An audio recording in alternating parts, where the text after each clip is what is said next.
양배추와 절대로 함께 먹지 마세요. 암과 치매에 걸릴 수 있습니다. 양배추는 채소 중에서도 비타민C와 K의 왕인데요. 100g당 무려 36.6mg의 비타민C와 76마이크로미터의 비타민 K가 들어있어요. 이 놀라운 영양소는 면역력을 높이고 뼈 건강을 지켜주는 역할을 하며 눈의 노화를 늦추고 폐와 기관지 건강에도 아주 좋아요. 하지만 아무리 좋은 양배추도 잘못 먹으면 독이 될 수 있답니다. 그래서 준비했습니다. 오늘은 암, 치매, 노화 예방에 효과적인 양배추와 최악의 궁합인 음식 3가지, 그리고 최고의 궁합인 음식 3가지를 알려드릴게요. 양배추를 건강하게 즐기는 법, 지금 바로 시작합니다. 안녕하세요. 여러분의 건강지킴이 헬스가디언즈입니다. 혹시 아직 구독 안 하신 분 계신가요? 지금 당장 구독과 좋아요 버튼을 마구 눌러주세요. 건강지킴이 헬스가디언즈 통해 건강지식 많이 준비할게요. 양배추에는 비타민 U와 K가 풍부하여 위 점막을 보호하고 염증으로 인해 손상된 경우 재생을 도와줍니다.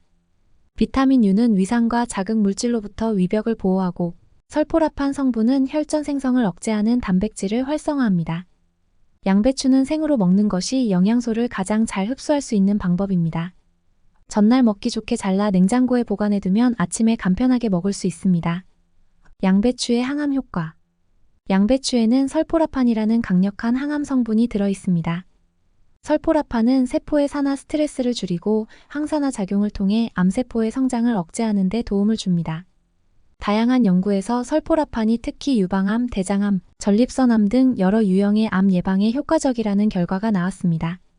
예를 들어 미국 존스 홉킨스 대학 연구진은 설포라판이 유방암 세포의 성장을 억제하고 암세포가 자살하도록 유도한다는 연구 결과를 발표했습니다. 또한 설포라판은 암세포가 혈관을 통해 퍼지는 것을 막아주는 역할도 합니다. 양배추를 정기적으로 섭취하면 이러한 항암 효과를 극대화할 수 있습니다. 양배추의 치매 예방 효과. 양배추에는 설포라판 외에도 비타민 K와 글루코시놀레이트가 풍부하게 들어있습니다. 비타민 K는 뇌 기능을 향상시키고 신경세포의 건강을 유지하는 데 중요한 역할을 합니다. 특히 비타민 K는 알츠하이머병과 같은 치매 예방에 효과적입니다. 또한 글루코시놀레이트는 뇌신경세포를 보호하고 염증을 줄여주는 역할을 합니다. 이러한 성분들은 뇌세포의 산화 스트레스를 감소시켜 기억력 향상과 인지 기능 유지에 도움을 줍니다.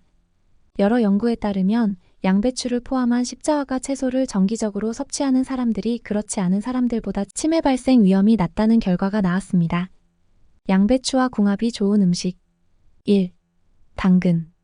당근에는 베타카로틴이 풍부하게 들어있어 항산화 작용을 합니다. 양배추와 당근을 함께 먹으면 비타민 U와 베타카로틴이 상호 보완되어 위장, 건강과 면역력 증진에 더욱 효과적입니다. 또한 항산화 효과 증대되는 효능이 있습니다. 양배추와 당근 모두 항산화 물질이 풍부합니다.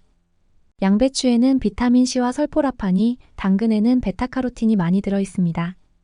이 두 채소를 함께 섭취하면 항산화 효과가 증대되어 세포 손상을 방지하고 암 예방에 도움을 줄 수 있습니다.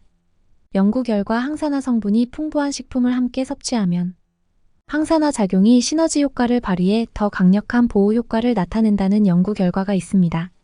소화기 건강 개선. 양배추와 당근 모두 식이섬유가 풍부해 소화기 건강에 좋습니다. 양배추의 섬유질은 장운동을 촉진하고 당근의 섬유질은 장내 유익한 세균의 성장을 돕습니다. 이 두 채소를 함께 먹으면 소화기 건강을 더욱 효과적으로 개선할 수 있습니다. 연구 결과 식이섬유가 풍부한 식단은 장 건강을 개선하고 변비 예방에 효과적이라는 연구가 있습니다. 면역력 강화. 양배추와 당근의 비타민C, 베타카로틴, 그리고 기타 항산화 성분은 면역력을 강화하고 감염에 대한 저항력을 높이는 데 도움을 줍니다. 특히 비타민C와 베타카로틴은 면역세포의 기능을 향상시켜 감염 예방에 중요한 역할을 합니다. 심장 건강. 양배추와 당근 모두 심장 건강에 좋은 영향을 미칩니다. 양배추의 비타민 K와 설포라판은 혈액순환을 개선하고 당근의 베타카로틴과 칼륨은 혈압을 조절하는 데 도움을 줍니다. 이 두 채소를 함께 섭취하면 심장 건강을 더욱 효과적으로 지킬 수 있습니다. 심장 건강에 좋은 식품을 함께 섭취하면 심혈관 질환의 위험을 낮추는데 더 큰 효과를 나타낸다는 연구가 있습니다. 피부 건강 개선. 양배추와 당근에 들어있는 비타민과 항산화 성분은 피부 건강을 개선하고 피부 노화를 늦추는 데 도움을 줍니다. 비타민 C와 베타카로틴은 피부 탄력을 유지하고 주름을 줄이는 데 중요한 역할을 합니다. 항산화 성분이 풍부한 식단은 피부 건강을 유지하고 피부 손상을 예방하는 데 효과적이라는 연구 결과가 있습니다. 양배추와 당근을 함께 넣은 샐러드나 스무디는 간편하게 즐길 수 있는 요리입니다. 2. 닭가슴살. 닭가슴살은 고단백 저지방 식품으로 양배추와 함께 먹으면 단백질과 비타민을 조화롭게 섭취할 수 있습니다. 이는 체중 관리와 근육 건강에 도움이 됩니다. 심혈관 건강. 닭가슴살은 저지방 고단백 식품으로 심장 건강에 좋습니다. 양배추의 항산화 성분과 비타민 K는 혈액순환을 개선하고 심혈관 질환 예방에 도움을 줍니다. 고단백 저지방 식단이 심혈관 건강에 긍정적인 영향을 미친다는 연구 결과가 있습니다. 양배추와 닭가슴살을 함께 넣은 샐러드나 스팀 요리는 건강한 식사로 제격입니다. 3. 올리브 오일. 올리브 오일은 불포화 지방산이 풍부하여 심장 건강에 좋습니다. 양배추에 올리브 오일을 더하면 흡수율이 높아져 비타민 K와 같은 지용성 비타민의 효과를 극대화할 수 있습니다. 지중해식 식단에 포함된 올리브 오일이 심혈관 질환의 위험을 낮추는 데 효과적이라는 연구 결과가 있습니다. 양배추와 같은 채소와 함께 섭취할 때 그 효과가 더욱 극대화될 수 있습니다. 소화기 건강. 양배추는 식이섬유가 풍부하여 소화기 건강에 좋습니다. 오일과 함께 섭취하면 장운동을 촉진하고 변비를 예방하는 데 도움이 됩니다. 오일이 장내 환경을 개선하고 양배추의 섬유질이 장운동을 촉진하는 데 도움을 줍니다. 양배추를 올리브 오일에 가볍게 볶아 먹거나 샐러드 드레싱으로 사용하면 좋습니다. 양배추와 궁합이 좋지 않은 음식. 1. 우유. 양배추와 우유를 함께 먹으면 소화불량을 일으킬 수 있습니다. 특히 유당불내증이 있는 사람은 더욱 주의해야 합니다. 우유 대신 플레인 요구르트를 선택하여 양배추와 함께 먹으면 소화에 도움이 됩니다. 2.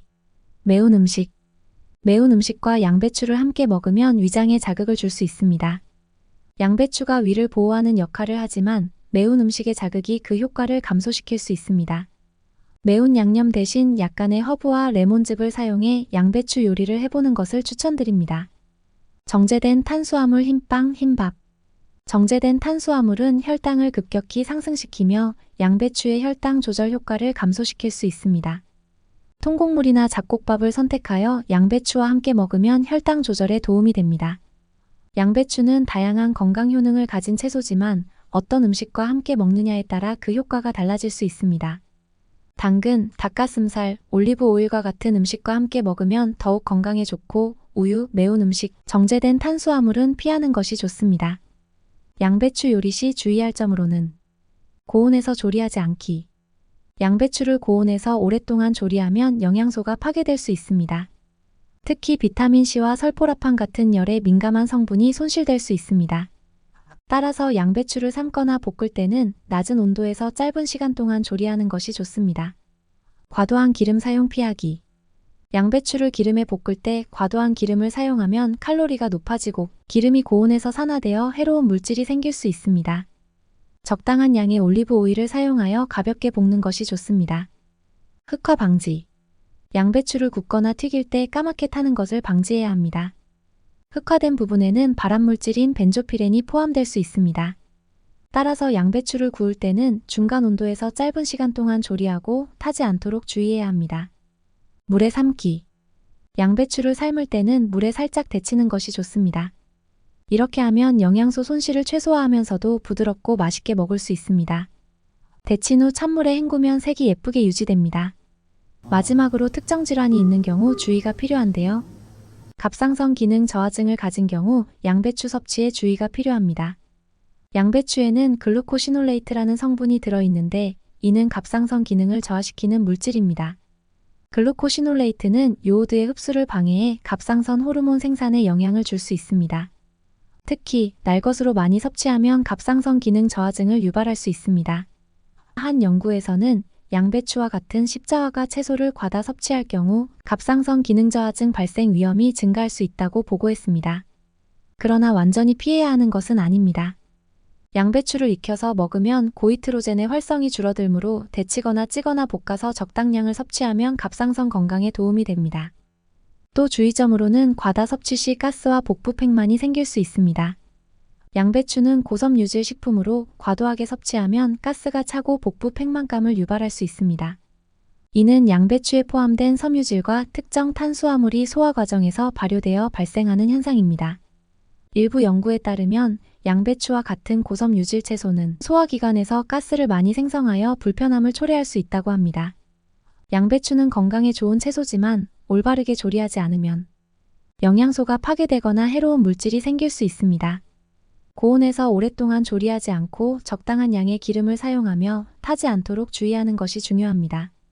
또한 생으로 먹거나 스팀 요리, 짧은 조리 시간을 유지하는 방법을 통해 양배추의 영양소를 최대한 섭취할 수 있습니다. 오늘 영상이 유익하셨다면 좋아요와 구독 부탁드려요. 여기 계신 모든 분들이 건강하길 기도하는 마음으로 앞으로도 최고의 건강 꿀팁으로 여러분을 찾아뵙겠습니다. 감사합니다.